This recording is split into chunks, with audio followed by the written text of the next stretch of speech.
All right, with that, I think we'll go ahead and get rolling here. Be mindful of everyone's time. So first of all, welcome. Thanks for joining us this evening.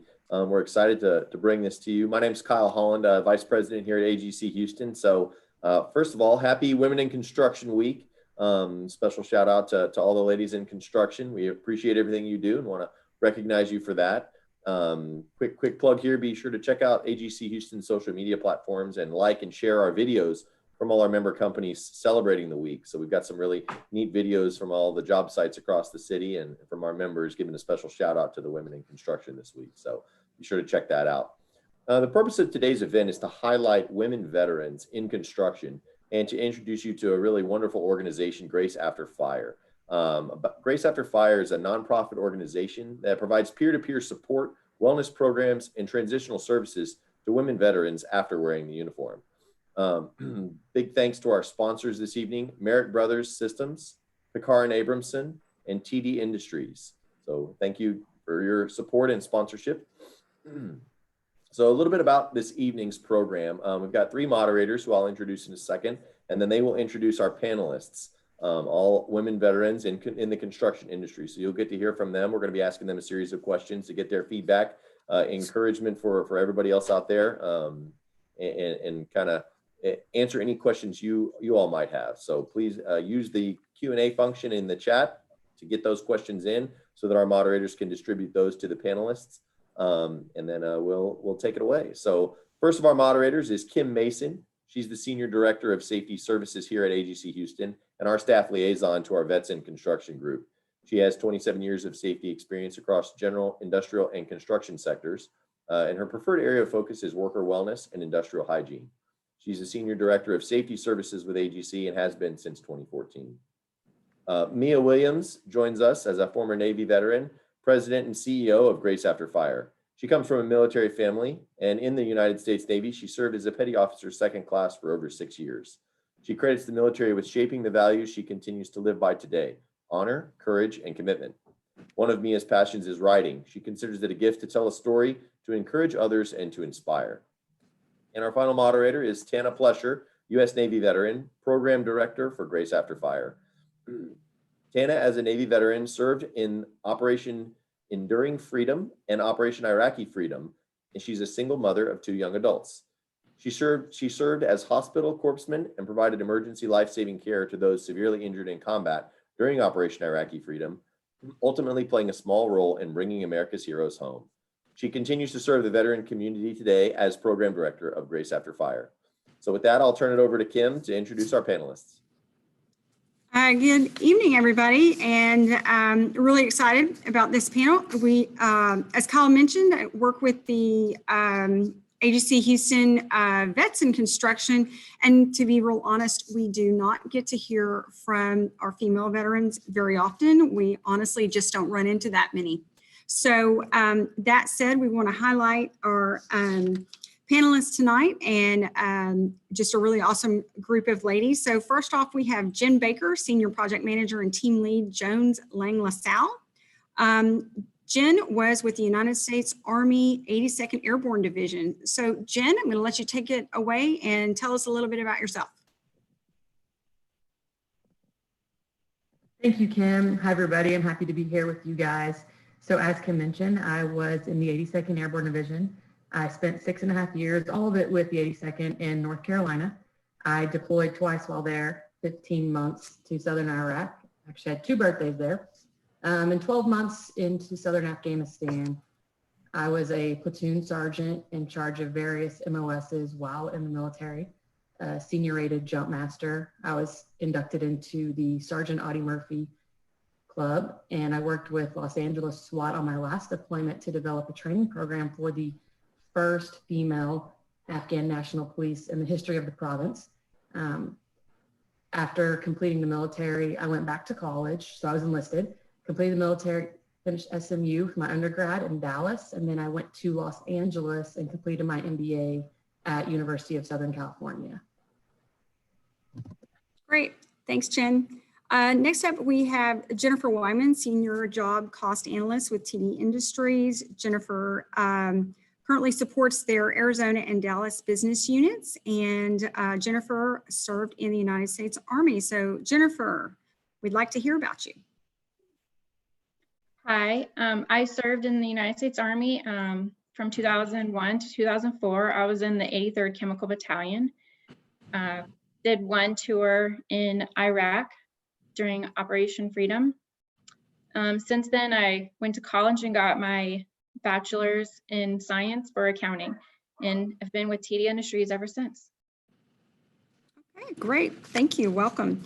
Moving on, we've got Kerrell Lee, accounting manager with the Gilbane Company. Kerrell has over 18 years of construction experience and served in the United States Army and says 14 years in the United States Army Reserves. So Kerrell, tell us about yourself. Hello, everyone. Like she mentioned before, I am a veteran. I served in the United States Army Reserve for 14 years. I also went to school for a bachelor's in accounting, and I've worked with Gilbane Building Company for the last 13 years. I'm the accounting manager there, so I lead all the financial management for the business unit here in Texas. And I've also worked in other areas of construction. I mean, other construction companies. I've worked with Manhattan Construction. I started off in working for a manufacturer. So I have a wide range of accounting experience, but the last of it being here in construction. Great, thank you. Welcome. And then we have Stephani Lubin, project engineer with Mortenson. Stephani was in the United States Air Force from 1998 to 2014. Stephani, I know you don't want a lot of questions or too much talking, but you're up. Tell us about yourself. Howdy, y'all. My name is Stephani Lubin. I am with Mortenson Construction based out of Minnesota. I am a traveling project engineer in the energy department. I work for the heavy civil division. I enlisted in the United States Air Force in 1998, commissioned in 2001, retired in 2014. I did not do any construction during my time in the military. I received my first master's from OU, University of Oklahoma, while I was in the military. I'm currently working on my MBA through West Texas A&M University, and I've been with Mortenson since I graduated from Texas A&M in construction science in 2018. Great, thank you. So at this point, I am going to turn it over to Mia and Tana to basically start our event off. So ladies, take it away. Excellent, thank you, Kim. Hello, everybody. We are so excited that you are joining us today. Before we hear from the panelists, as Kyle mentioned earlier, if you have any questions, please put those questions in the chat and we will get to those at the end of our conversation this evening. Without further ado, we will begin with our first question. And panelists, this first question will be for each one of you. Question for each one of you. We're going to go ahead and begin with Jen Baker. The first question for you, Jen, is what was your career path like before joining the construction industry?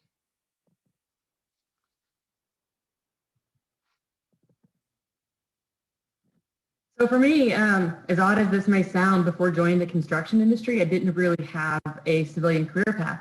I played soccer in college down in Florida for 1 year right after high school, left playing college soccer there, came back to Dallas, where I'm originally from, and enlisted into the Army. I was in the Army for 6.5 years, and I started school the same month I got out, went right into undergraduate, straight into graduate school. So it was really during that time that I was doing informational interviews, being involved in career programs, just to try and understand what's out there, where I could fit in. And I ended up looking in construction industry, interviewing people at various levels, mechanical companies, general contractor companies, and really felt like the construction industry was somewhat similar to the military.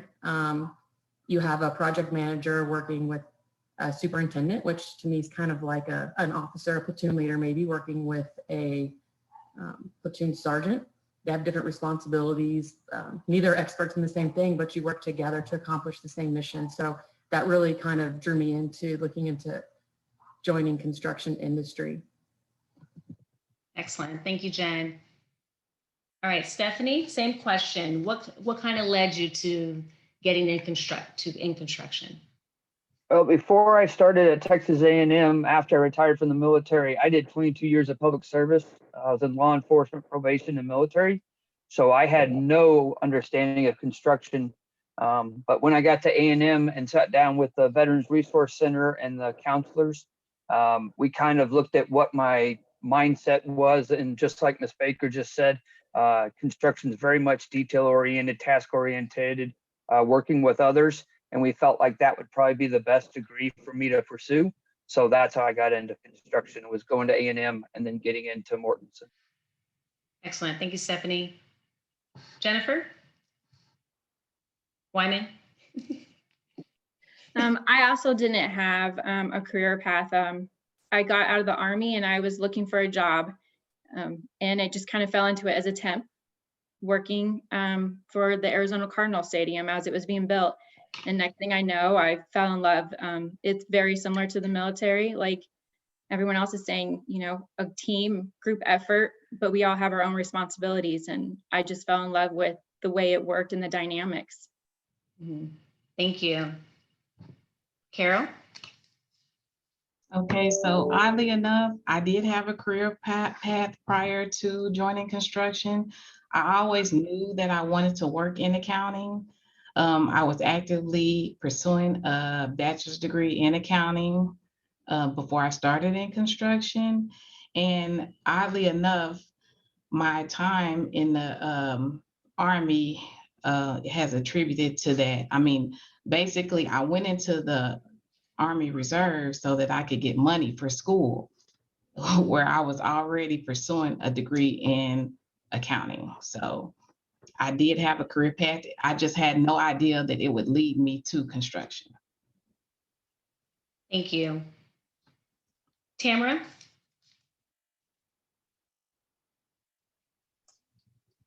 I'm sorry, Mia, I'm not a panelist. Oh, you're not. Yeah. Guys. All right. Can you talk a little bit, panelists, what, from the military, what are some of the things, lessons learned or skills that you learned from the military you're carrying in now into the construction industry? Kerrell, I'm going to begin with you. Can you just kind of talk about what are some things that you learned from the military that you carry with you now? Sure. So one of the primary things that I learned with my time in the military is teamwork. I actually supported a training unit during my military career. So we trained troops. It was a drill sergeant unit, first of the 354th Regiment Battalion they're out of Fort Hood, basically. So, and a lot of the things that I did were in support of training. So teamwork was a primary resource for us. And that is something that I take with me. Also, attention to detail. When you're in the military, everything has to be dress right dress. That's something they teach you. It becomes ingrained in you. And that is something that has definitely helped me in my career, in construction and in accounting. Mm-hmm. That's good. Thank you, Kerrell. Mm-hmm. Jen Baker, what would you say the skills that you've taken from the military and apply them into your job now? No, I think sometimes some of the most valuable skills and often overlooked skills when searching for a job after the military are what you consider soft skills and not necessarily technical skills. As Stephanie mentioned, I didn't work in construction in the military. My job was in communications. It had nothing to do with construction or what I do now. But some of the skills that you're taught throughout your training and your deployment and just your experiences, adaptability is a big one. I think a lot of times things are always changing. especially in construction, unknowns come up, and being able to be adaptable, to work well under stress, and to solve problems. Those are pretty big ones. I think being dependable and flexible and punctuality, those are really, really big things that I've learned in the military. You know, they say if you're early, you're on time, and if you're on time, you're late. I find that oftentimes you'll be very successful in the military if you just do what you say you're going to do when you say you're going to do it, and communicate well. Things go wrong. If something goes wrong, I feel like in the military, a lot of times veterans handle it a little easier. Don't really dwell on the mistake. You accept the mistake, acknowledge it, find a root cause. What did I do wrong? And what can I do to avoid that from happening in the future? And just move forward, not dwelling on it, just accepting that constructive criticism. Those are some of the things that I found to be very beneficial. And oftentimes, you know, we're looking for a job and we're looking at, okay, I want to work in construction, but I've never been a project manager in construction. How do I apply? How are they going to look at me? So really learning to market yourself and all of those skills that you have that you don't necessarily learn them all in college. I think those are some of the biggest things to take wherever you look for a job. Excellent. Thank you, Jen. Stephani, what would you say the skills that you've taken? I think organization is one of the main ones. I've found that I'm pretty well organized and I try to keep track of stuff. And then making sure that I get the information back to those that make the final decisions. You know, if my boss or something like that says, hey, can you take care of this? I try really hard to make sure that I get those tasks done in a very timely manner. And if I can't get them done, I try to work real hard to keep them updated on where the status is. Like if I hit a roadblock with the company, like I was on the computer and the phone right before this with 2 or 3 different people that we need answers from, but they don't even know how to work their own programs. So challenging a little bit there. So I try to make sure that I'm communicating. Sometimes I think my bosses think I over communicate, but I'd rather over communicate than under communicate.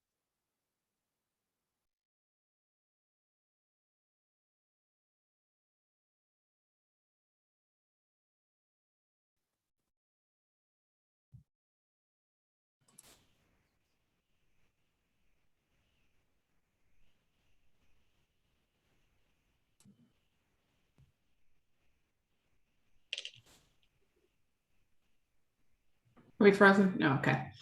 I'd like to touch back, Jen, if I could, on the question that we were just talking about. You had stated the skills you weren't quite sure on how to be a project manager. However, you knew that you could do the job.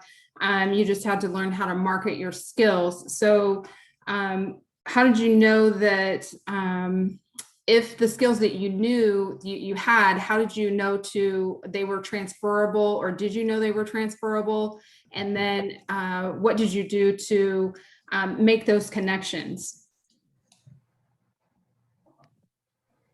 So I think a lot of times looking at what you've done and kind of taking a step back, you know, you write a resume and it could say platoon sergeant, 40 paratroopers. What does that mean?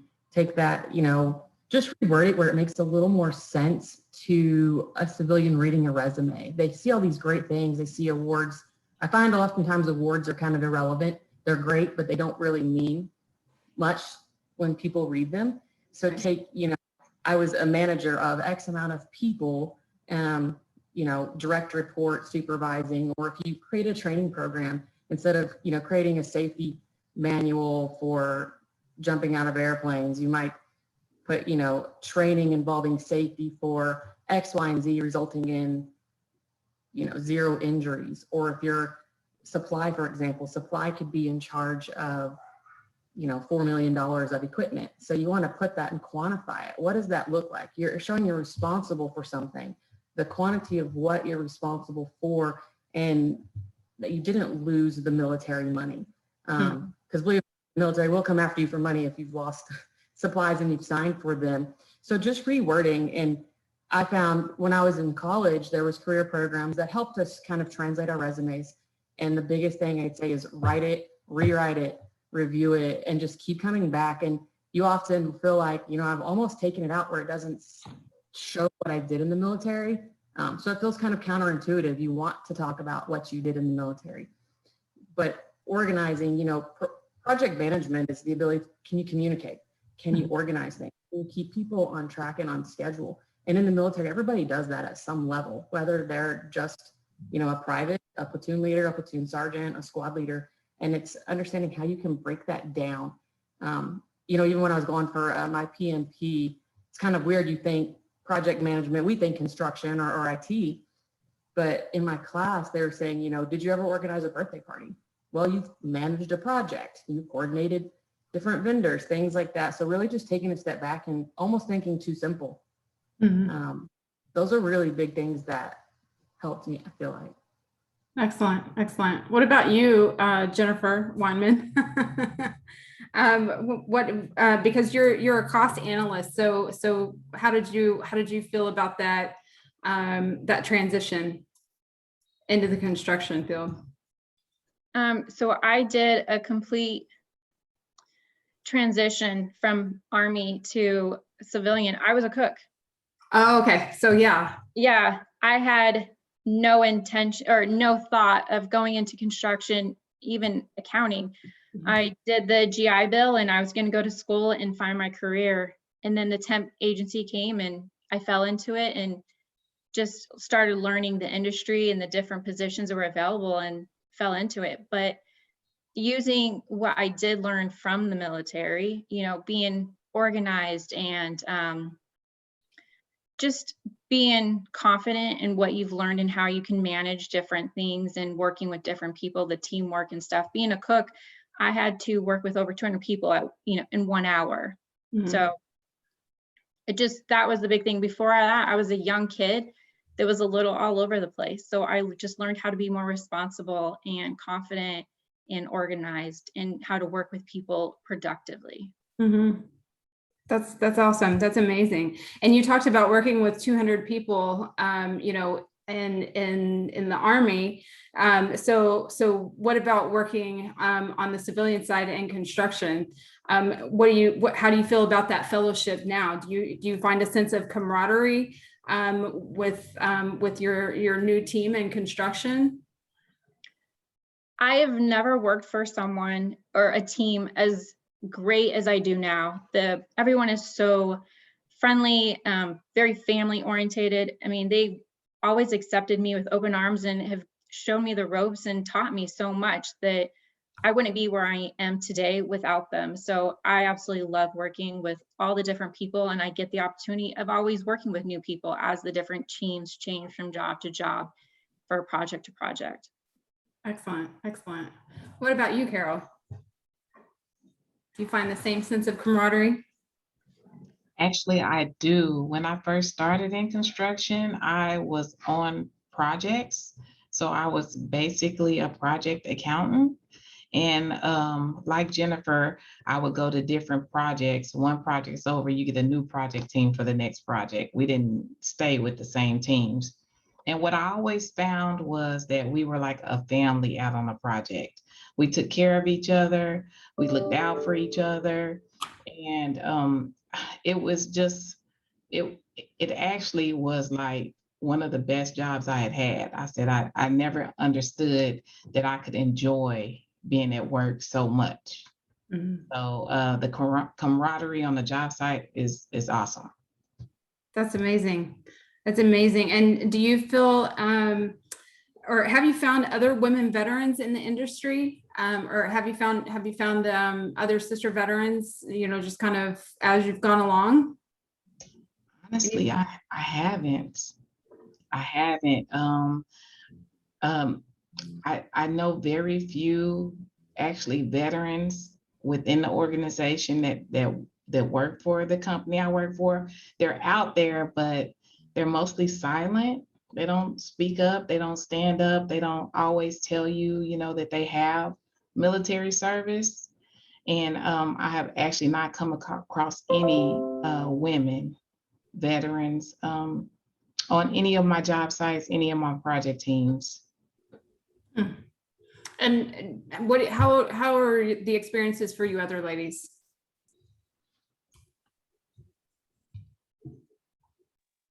With my company, every Veterans Day, they put out an email with a list by division of veterans that acknowledge and not everybody acknowledges, but Sure. I think I counted last year 4 women veterans in a company of 5,000.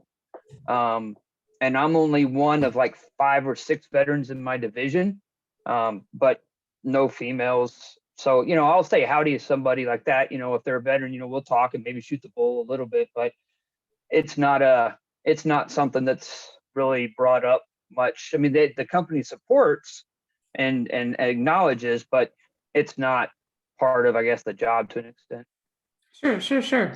Sure. Do you feel that if there were resources available as women veterans, that it might be easier to meet other women veterans within the construction industry?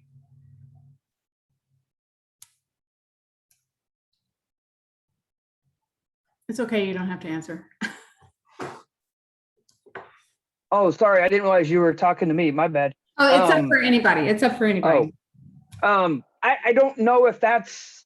I mean, I don't want to sound mean, but I don't know if it's important. I mean, I don't know if that's even something that needs to be, since, I mean, like the other ladies have said, we did our time, we served our time, and we're not wearing that uniform anymore. Sure. There may be some in the company that are still in the reserves or whatever, and that's great. And, go do their job and the company will support you. But I don't see it as part of who I am now really that much. It's just, I'm in construction now. I'm not in the military anymore. Okay, excellent. So let's talk about mentorship. So as you transitioned into construction, did you have a mentor, or was there someone to help you carry that baton, or help you pick up that baton and carry on into your new civilian life? Anybody? Feel free to answer. Sure. No, there was no one. But honestly, my situation is a little different because I went into the Army Reserves. When I went in, I was actually employed, not in construction, but employed. But by the time that I got out, I was actually in construction. And so I wouldn't have necessarily that transition. I didn't have that.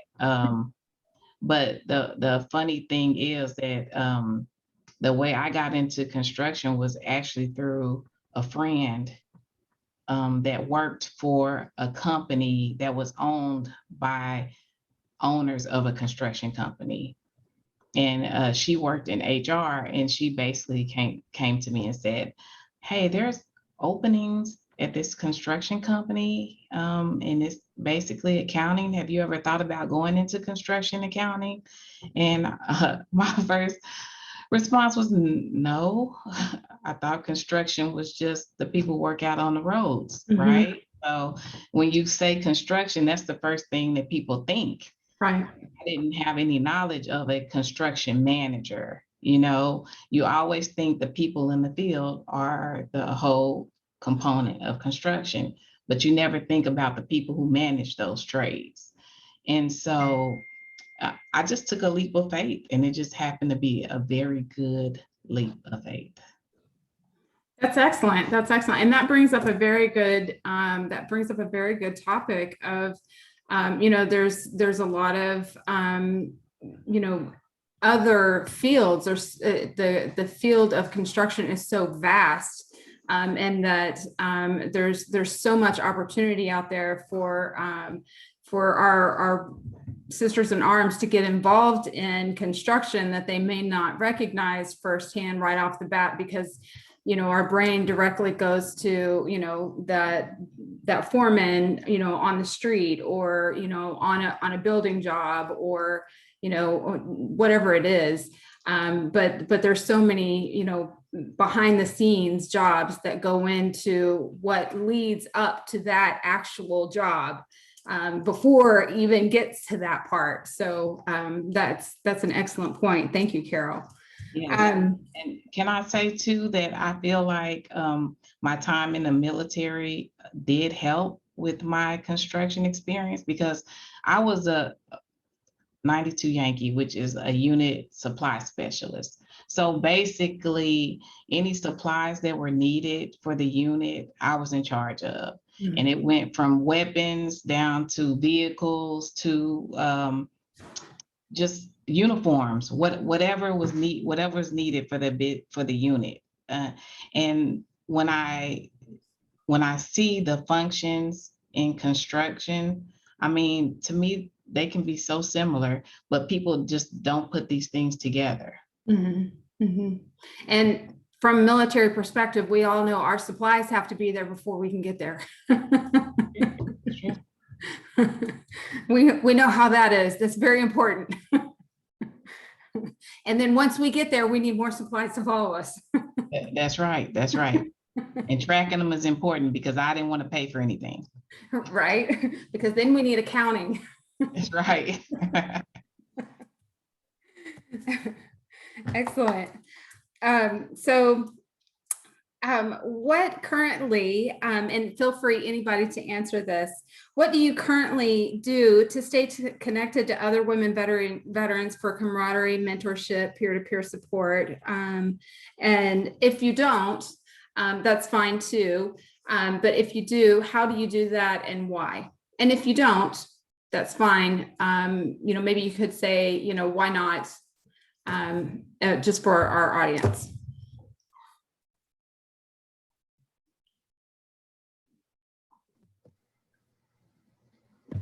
I'll go ahead and answer that one. So for me, my company has, which I'm sure a lot of companies do, veteran resource groups. It's not female specific though, so it's not just female veterans. We'll have in there. We do have a women's business network, so oftentimes you'll find women veterans there as well. But kind of as Stephanie and Kerrell mentioned before, you don't really see a lot of female veterans in construction. If they're there, you don't know. It's not, you don't walk around, hi, I'm Jennifer, by the way, I'm a veteran, are you? It's just, you just don't know. So I think there are opportunities there for connecting with women, but I don't know that it's done very often. And I know Stephanie mentioned it. I don't know how important it is. I think it's good for whenever you're starting new careers or you need help learning about resources out there, not necessarily involved with your career, but maybe setting up benefits outside of work that you just don't know about. And that's honestly the place I found the most resources, is just talking to other veterans. Hey, did you know about this benefit? So I would say that it's beneficial in that aspect. Excellent. Any other ladies?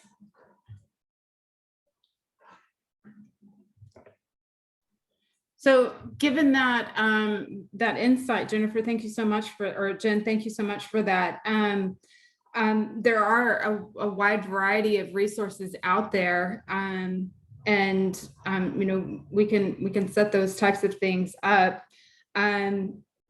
They're separating from the military. Were those resources provided to you for your transition? So whenever you get out of the military, you go through kind of an out processing. And I don't know how it was for everybody else. For me, it's very quick. It's like the military just wants to get all your paperwork, get you stamped. Do you have your medical records, or, is everything up to date? Here you go. And they push you out. I don't know that there's really a lot of care or thought put into those resources actually benefiting you. It's kind of like a checkbox, right? We've gone through, we've told them, here's what all they can do. And it's just a warp information. So when you get out, and I know Kerrell mentioned before mentors, I was the same boat as her, just kind of get out and figure it out. What am I going to do? And if you don't know you're going to go into a specific industry, it's kind of hard to get a mentor in that industry too. And a lot of people don't know. I had no idea I was going to go into construction. So seeking out a construction mentor wasn't something I was looking for. So I don't know that there's a lot of great resources out there for people like right when they get out. It's often years after, as you're getting involved in a company, that then you find the company's resources, and those are beneficial. But I feel like there is kind of a gap in that in between, right? Getting out and starting. Mm-hmm. I don't know if any of you guys have any other experiences or more helpful resources. Ladies, anything? I got real lucky. Texas A&M is an amazing place for veterans. So one main reasons why I chose construction sciences at the time, and I think it's still true, it was the #1 major for veterans at Texas A&M. So you got 67,000 students, and the veterans are going towards construction. It's the largest construction program in the United States, about 1,200 students. And on top of that aspect of it, A&M also has a Veterans Resource Support Center, which is a dedicated facility, 10,000 square feet, that is just there to help veterans and veterans' spouses and children that go to school at A&M.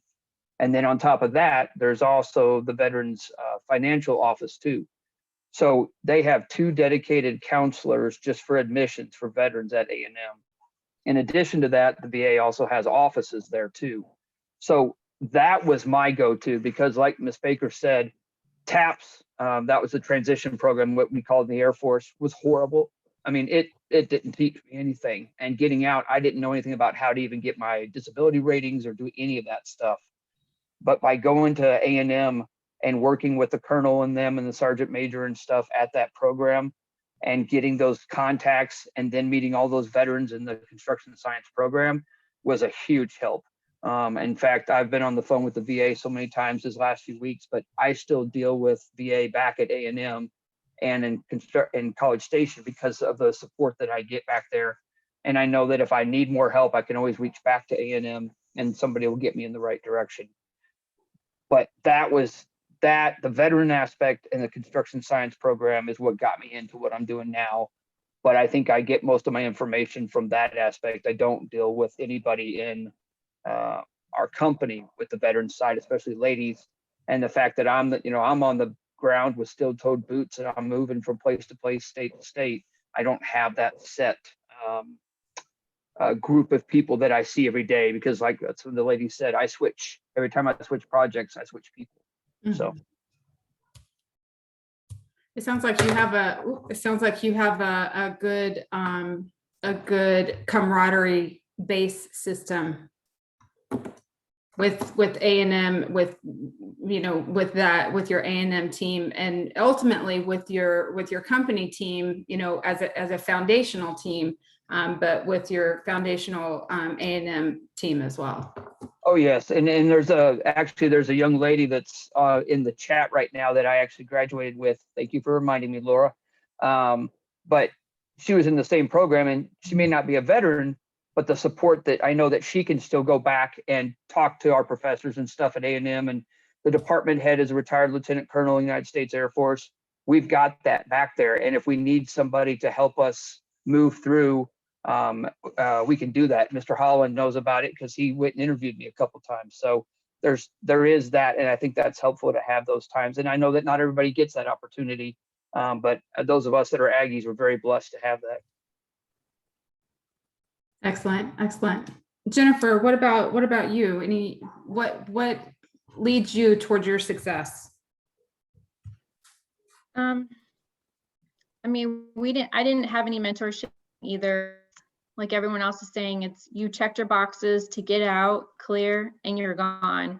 And then once you left that base that day, it was like you didn't exist. Mm-hmm. That's how I felt. And so it was just, reaching out to people, trying to find jobs and the resources. And that was 20 years ago. So a lot has changed. And I do think the conversation is happening to help veterans transition better. And there are more resources online. But I think the most important thing is to find someone that you can just kind of talk about things to get the conversation going and moving to help you transition. Because if you doing it by yourself it was very hard. Right. Absolutely.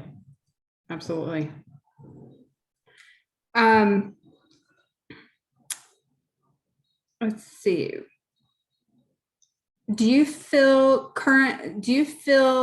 that you are continuing to serve your communities in the construction industry as you did while serving in the military? If so, how? I feel like I am. There are all types of opportunities for volunteering within the construction industry. We do a wide range of things, from feeding the homeless to building bikes for underprivileged children. I've even worked on actual construction projects where we donated the materials and then we donated our own labor to build like softball fields, in communities that were in need. So I definitely feel like I still give back to the community while working in construction, just in a different way than I did when I was in the military. Excellent. That's excellent. That's always good to hear. And that's always that it's better to give than it is to receive, right? Definitely. Yeah, Definitely. that's awesome. Anybody else?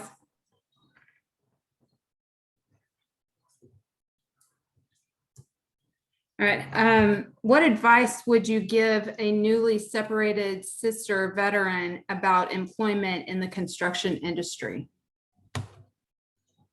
Anybody?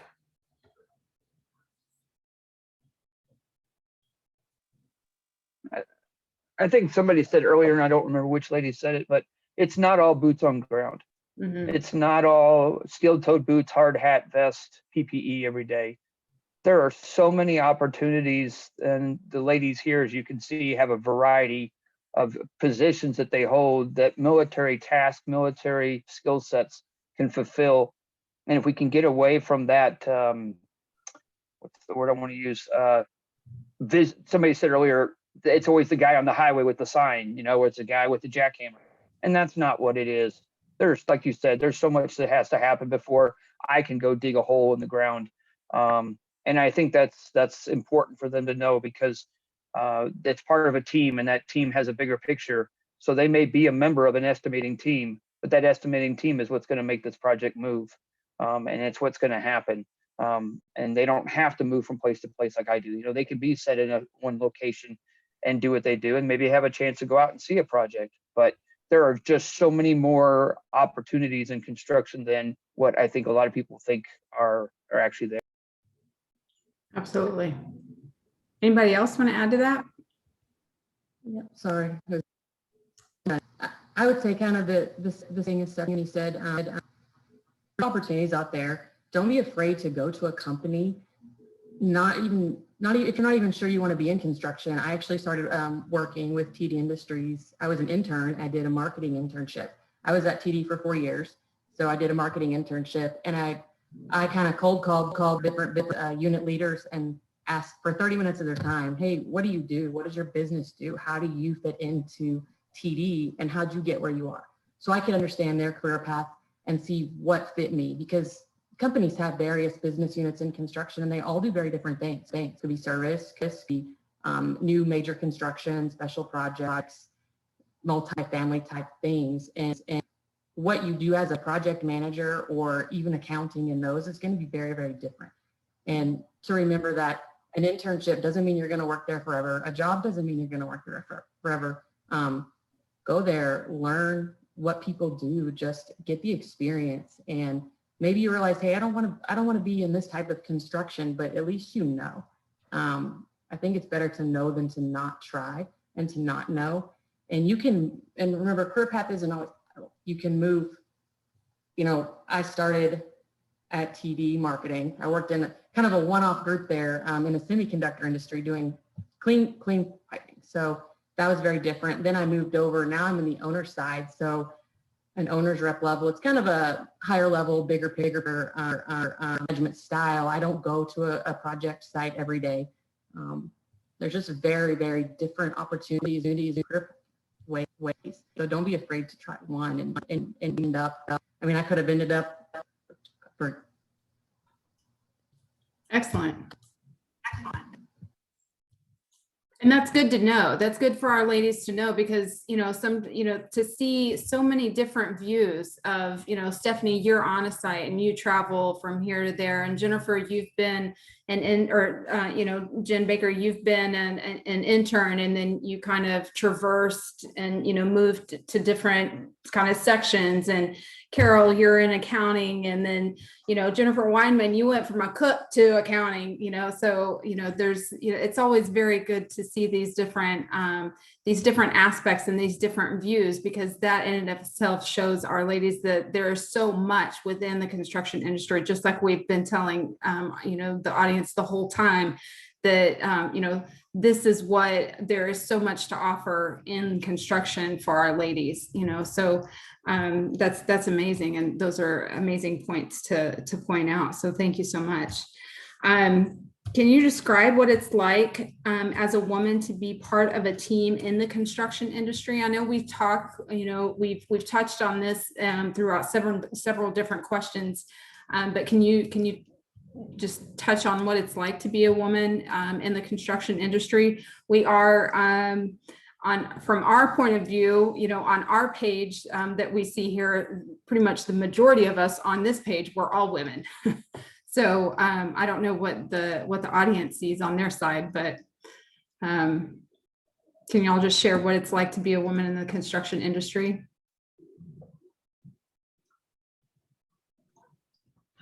I'll start. When I first got into the construction industry, honestly, all I saw was men. I only saw men. I worked for a company that it was predominantly men. And one of the things I really liked about the company I work for now is when I first went to research and look at the company, the first thing I saw was diversity. So they showed women in construction, on their webpage. And I just feel like we are the minority, but I've seen so many changes in the industry through the years. I mean, now I'm seeing women from, in the beginning, there were no women, no project engineers, no project managers, nothing of that nature. Now, when I look out in my company, I mean, there are female interns, project engineers, project managers, project executives, vice presidents. I mean, it is just amazing to watch how much the industry has changed over these years. And I just feel like the sky's the limit for us women in construction, and that, I mean, it can only get better. Good, I hope so. I hope so. Ladies, what about you guys? Anything else?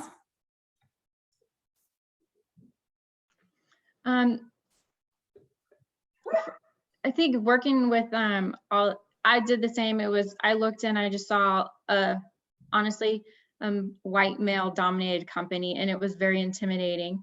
But as we've been here for 15 years with TD, I've noticed it's not that way anymore. And personally, TD is very much pushing women in construction, and we also are trying to do women veterans in construction. And as long as we keep that going, it's going to keep changing. But I've also been very fortunate to work with great teams, and everyone is very accepting and just helping me grow and to change the norm. That's excellent.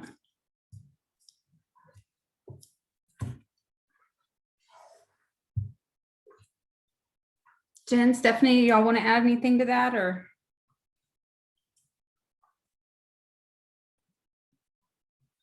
All right.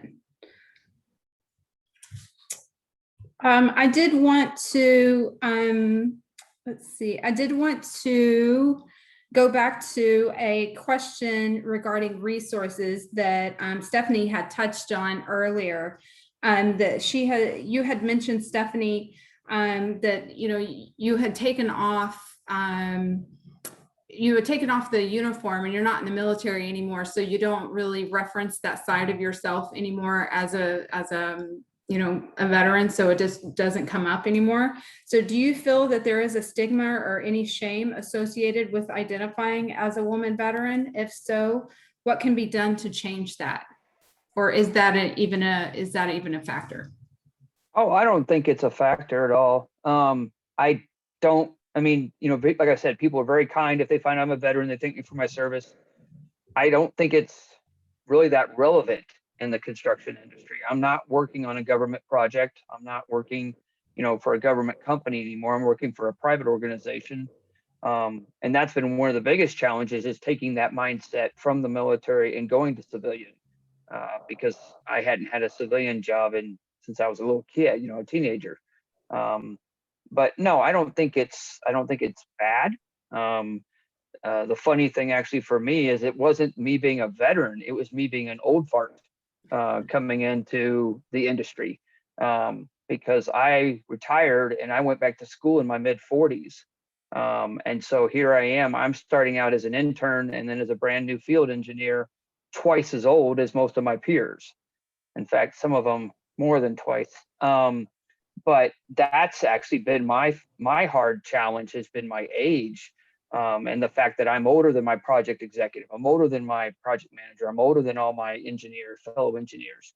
And so understanding the mindset of the newer generation is where I struggle with more, not being a female. This morning, I was asked to post on Yammer for our company this morning about WIC. And I said, it doesn't matter if I'm female or if I'm male. I do my job and I do it the best I can. But I try very hard to make sure that I am doing it at a level that is expected of me as an individual. It doesn't matter being male or female. I'm just struggling with the age differences, and that's where I have my struggles. So I don't think it's a shame to be a veteran or be female. It's just not an issue that I've dealt with that's come up. Excellent, thank you. And that in and of itself is a testament, you know, and is admirable to our ladies that are listening, like myself. You know, that when we reach a certain age and we're going back to school and we're like, oh my God, you know, and I'm sitting next to this 20-year-old in my class and I'm like, I don't know if I can do this. You know, and here you are, you're forging the ground and, you know, you're out there and you're doing it and you're proving it for us. So we can just keep on going. I can do it. One more semester.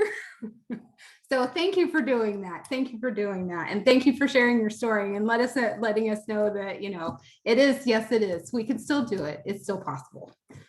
So excellent. Excellent. Thank you.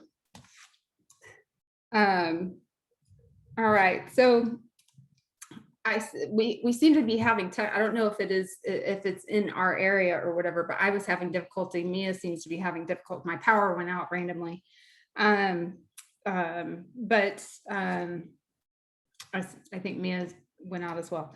So if resources like we were talking about earlier were provided for either, you know, mentorship or, you know, social events or ways to stay connected or, you know, for family or whatever that looks like, you know, volunteer events, things like that. If resources like that were provided and available to you guys, either through your company or, you know, filtered or whatever that looks like, do you think those would be well received, both, you know, for women veterans, of course, but, you know, for male veterans, they're more readily available and generally more widely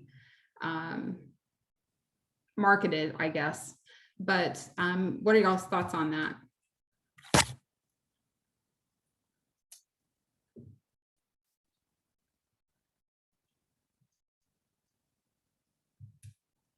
Do you want me to restate it? Okay. So if resources specific for women veterans were provided, how likely would you be to utilize them? I would say if any resources that are provided that can help in any way, I mean, who wouldn't jump in, you know, to take advantage? Of course, I would, and I would also communicate that to other women veterans. I do know some, they just don't work in construction. So I definitely would take advantage. Excellent. Excellent.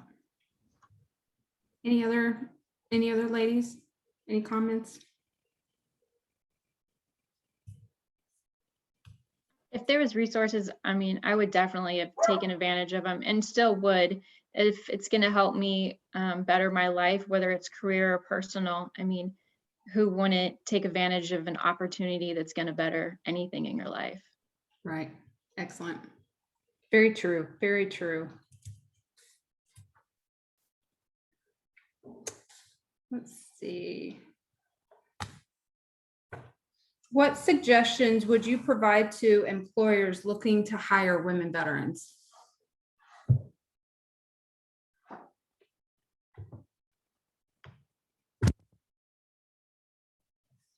When you say suggestions, do you mean like as in how to locate? No, so any type of suggestions or any advice or lessons learned either through your own experiences or the hiring process for yourself, anything of that nature. I'm not quite sure what advice I would give them as far as with the bringing on, I know that TDIndustries is looking to hire more women veterans. What may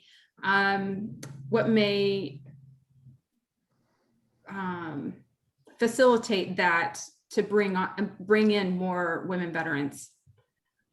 I would think marketing. I mean, you definitely have to market yourself to, the people you're looking to hire. So that would mean possibly finding organizations that, that deal with female veterans to get the word out that you're actually looking to hire women who have served in the military in some way, shape, form, or fashion.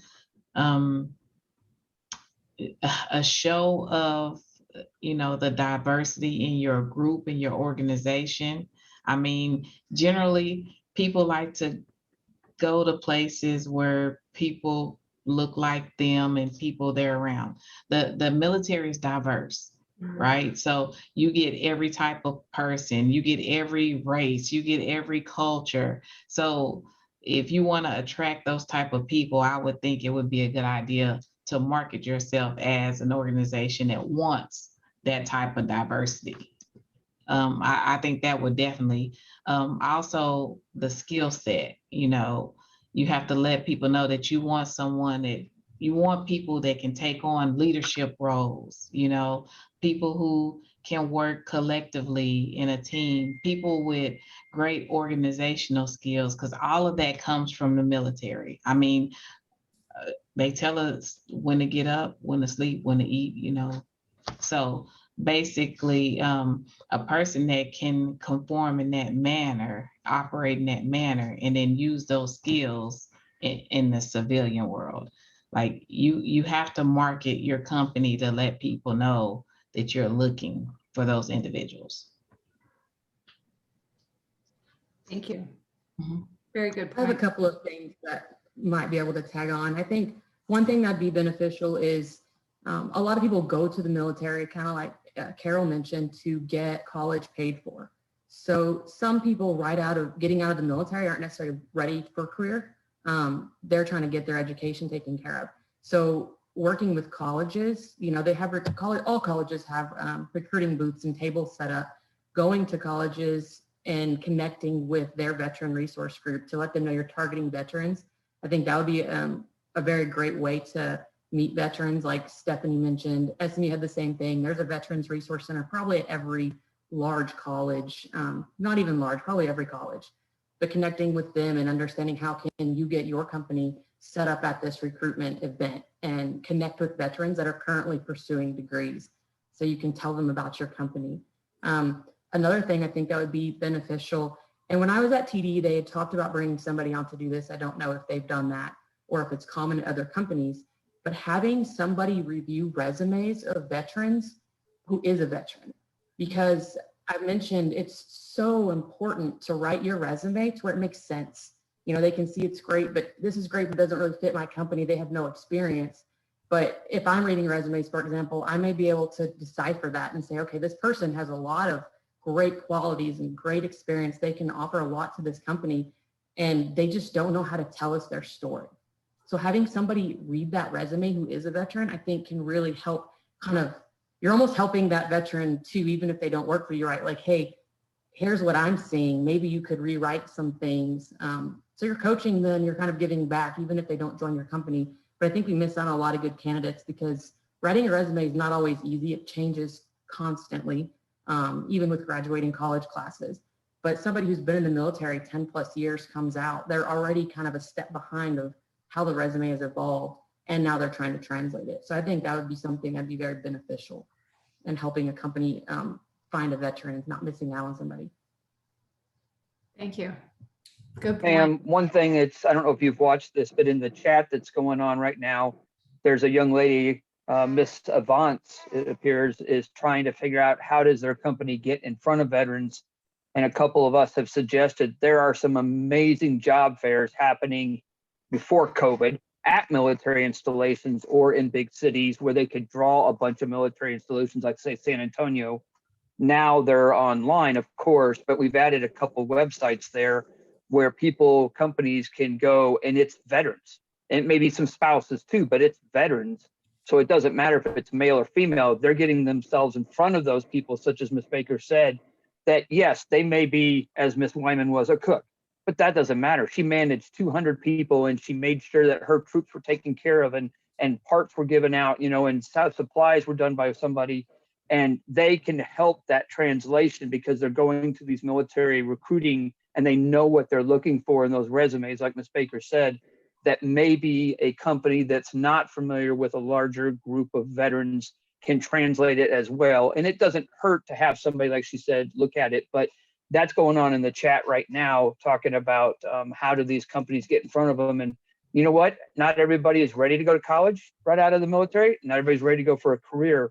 So you could have that variety where you could go up there to the job fairs and say, hey guys, we're hiring. Okay, great. I'm ready to go to college. So I'm going to use my benefits, but I'm going to keep you in mind for later. Or I don't want to go to college. You know, where can I go to work for you based on the skill sets that I have now? So that is going on, and people are looking at those links right now that people are posting. So I think that's an awesome opportunity so that you're not limiting yourself. But I also agree with what Ms. Baker said, is the universities, the colleges, the junior colleges, there's so much more emphasis on our veterans coming out because there's so many of us now coming out from Afghanistan and Iraq and stuff, that I think that focus is enhancing. And it's just finding your recruiters from your company to contact whoever's in your area or wherever you want to be. And that's how it worked at A&M. I mean, we've got a program at A&M called CIAC, Construction Industry Advisory Council. 180 plus companies come to our career fairs just looking for construction science students.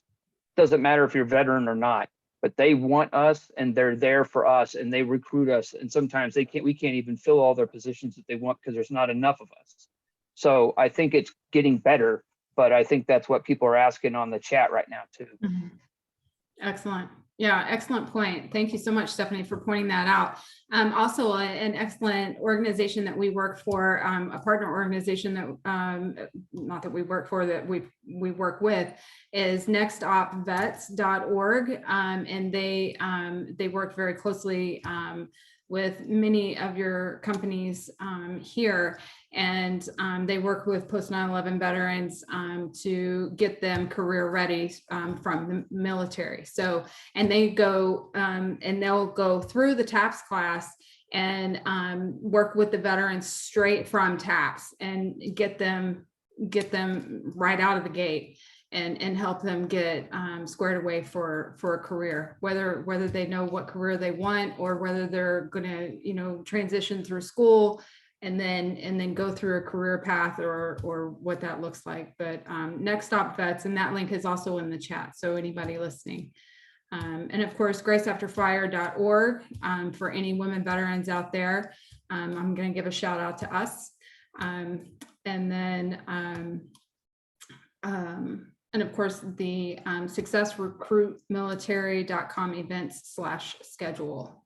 And I think that's the one with all of the job fairs and the recruit military that Stephanie was just talking about as well.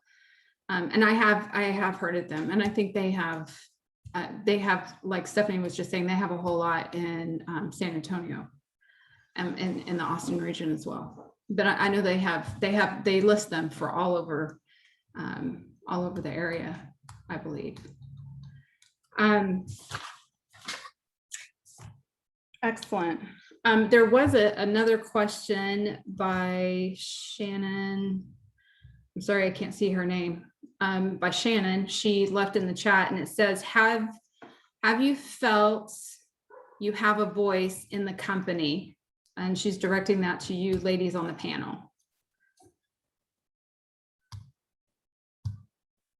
If any of you would like to answer. I'll take it because she works for the same company as me. So I would say yes. They're always looking for new input and new insight and how to change and grow the company. So I would definitely say yes, I've had a voice. And as long as you are willing to speak up and learn, then you have a voice. It's a two-way street, right? They have to give you the opportunity, but then you also have to be there to take it. Absolutely. I agree. I absolutely 1000% agree. I for years and years as a woman veteran advocate, I have said 1,000 times, as women veterans, we have to stand up and show up, because if we don't, why would anybody else want to do it for us?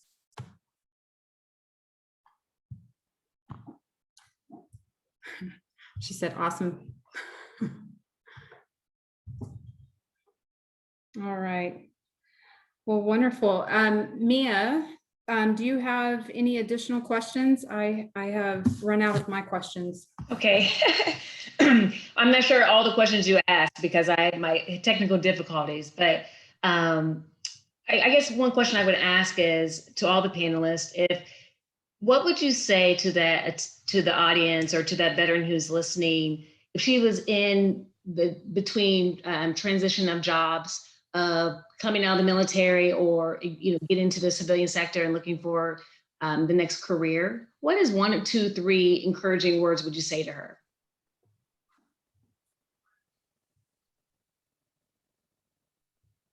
Jen, you want to start? Baker? Yes, Mia. I would say don't be discouraged when you look at a company and you feel that you don't have qualifications. Whenever you're competing against other candidates, don't focus on what you don't have. Everybody has a list of things that they're good at. Just because you don't have an architectural degree or an engineering degree, whatever it is that you feel that company is looking for, ignore it. Focus on what your strengths are and sell yourself on what you're good at. Because the reality is there's going to be 9 mechanical engineers applying for this job and one of you. You have a ton of qualities and you can offer that this other person can't. And so that makes you diverse. So I would say don't be afraid. Don't be intimidated by what you don't have. There are a lot of good qualities to share. That would just be one of my biggest things. And when you choose a company that really fits your morals or your beliefs. When I chose TD, servant leadership really spoke to me because the military, I feel like, is servant leadership. A lot of people kind of read the military and think they tell you what to do all the time. They don't care about you. It's just orders being barked at you. But the reality is, your platoon sergeant is the very last person to eat. If you forget cold weather gear and you're out in the field, guess what? We're giving you ours. We might be real upset about it, but now we're going to be cold, not you.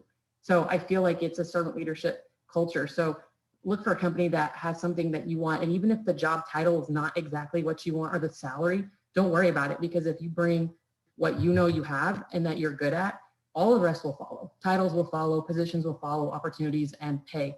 And I can guarantee you, I did not make a lot of money when I started working, and I was a marketing intern, not what I went to college for, and I had zero aspirations of working in marketing. So that's what I would tell you. Excellent, thank you. Thank you. And what would you say? I want to say that I think that's really good advice. I mean, a lot of times when we're making a change, we do doubt ourselves. We do think that we don't have as much to offer as the next person. And I mean, what Jen said is totally correct. I mean, believe in yourself, because that will translate with any employer. And like she said, the money will come. I mean, I've taken jobs before that, you know, it wasn't about the money. But one of the things I like about my organization is the core values. That is important. So think about what's important to you, and then go for what you know you deserve. You'll get it, because what's for you is for you. I believe that too. Thank you, Kerrell. Yes. Jennifer, did you have something? I just have to agree. Starting in the construction industry, I was actually a receptionist. And once I found that I loved the company, I worked with them and they helped me grow even more. So I had the GI Bill, but TD actually also paid part of my education to go to college to get my accounting degree. So it's just be confident and just be willing to put in the work, and everything else will definitely come to you. When you deserve it and it is meant, it will happen. Mm-hmm. That's good. Stephanie? I mean, the lady said it really well. I think it is. It's that confidence in yourself. You know, that first job interview that I had in college, I was so nervous. I hadn't had a job interview in like 20 some odd years, but I knew what I was capable of, and I knew what I wanted, and I went for it. And it may not be perfect all the time. I mean, there are some times that are rough, but we've also had those in the military. And my thinking is that with all that I went through and all that these other ladies went through in the military, going out and putting on steel toe boots and standing in the mud in the rain is nothing. I mean, some of us have been through hell and back, and this is so not much easier, but I think that we've met the challenges that have set us up for success in what we're doing now. And we just have to have that confidence in ourselves and do what's best for us, look out for ourselves. And if we get to a point where it's not making us happy, then go find something else, because there's going to be people looking for us no matter where we're at. We are wanted. We have the skill sets, we have the knowledge, we have the desire, we have the motivation, and our work ethic is unbelievable. So we will find jobs. It's just need to find the one that makes us the most happiest. Yeah, that's awesome, Stephanie.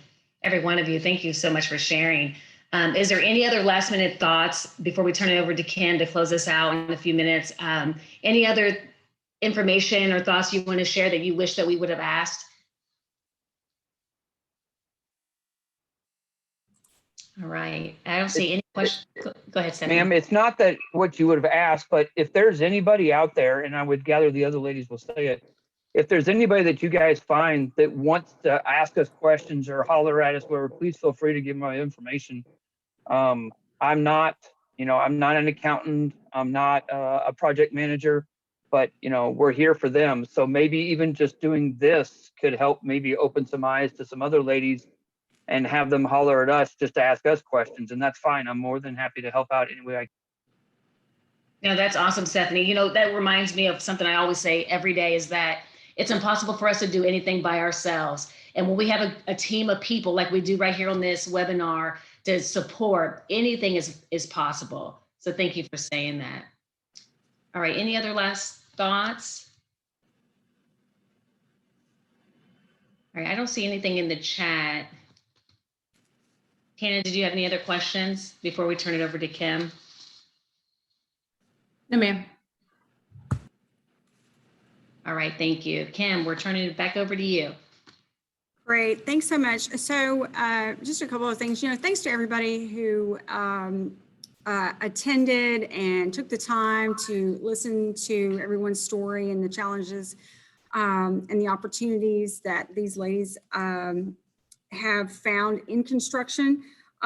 We'd like to say thank you to all of our folks who are on this call and on this meeting. So to our moderators, our panelists, and our sponsors, thank you very much. And again, a special thanks to our sponsors, Marek Brothers Systems, Peckar Abramson, and TDIndustries.